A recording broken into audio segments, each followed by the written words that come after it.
Now, Cara, to a story I know we've both covered extensively, and World Boxing has banned Olympic gold medalist Iman Khalif from the sport, advising the Algerian Boxing Federation that Khalif would have to undergo a mandatory sex test if Khalif wants to compete in future boxing competitions. The international boxing body saying that it has introduced the measure following the furore surrounding Khalif winning gold at the 2024 Paris Olympics.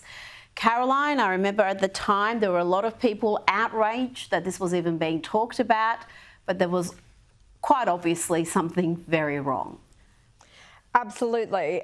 In this case, Iman Khalif and the Taiwanese boxer who also won at the Olympics gold medal, they are DSD athletes, disorders of sex development, slightly different from trans, but it's similar in the sense that they are also said to be biologically male. They have XY chromosomes, but they're born with disorders that mean that they don't go through puberty in exactly the same way, but they do go through a male puberty. They might just not look male at birth, but there are ways to test whether you've got this disorder.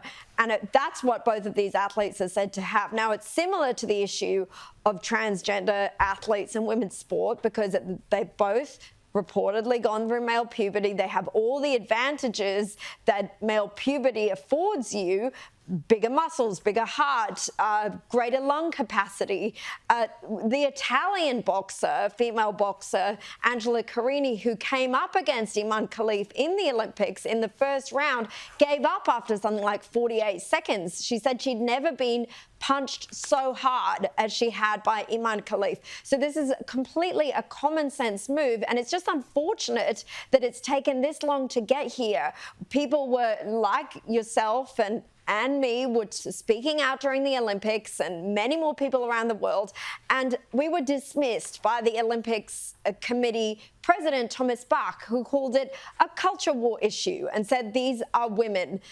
Well, if they're women, have the very simple gender test. It's a cheek or nose swab, and it will define you as being biologically female, and then by all means compete. But until then, no thank you.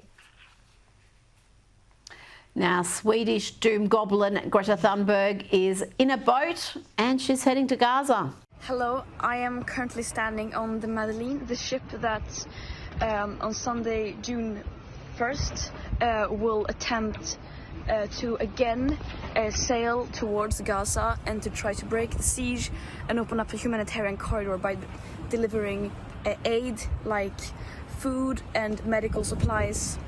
Caroline, what more can you tell me about this expedition? Well, this is the second time Greta Thunberg is hoping to jump on a ship, plan to jump on a ship and head out to Gaza, where frankly I hope she remains and sees what life is really like, especially for women in Gaza. She is on this expedition with this group called Freedom Flotilla Coalition. They set off from Sicily in southern Italy. They're hoping to, as they say, break the Israeli siege on Gaza, deliver aid, raise awareness of the humanitarian crisis there.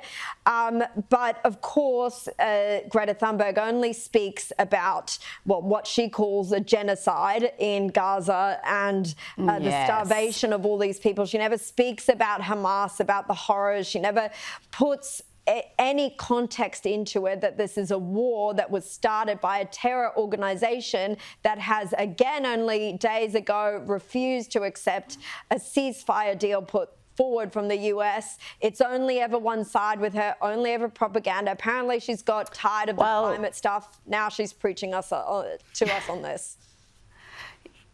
Yes, Caroline Marcos, thank you so much for your time tonight.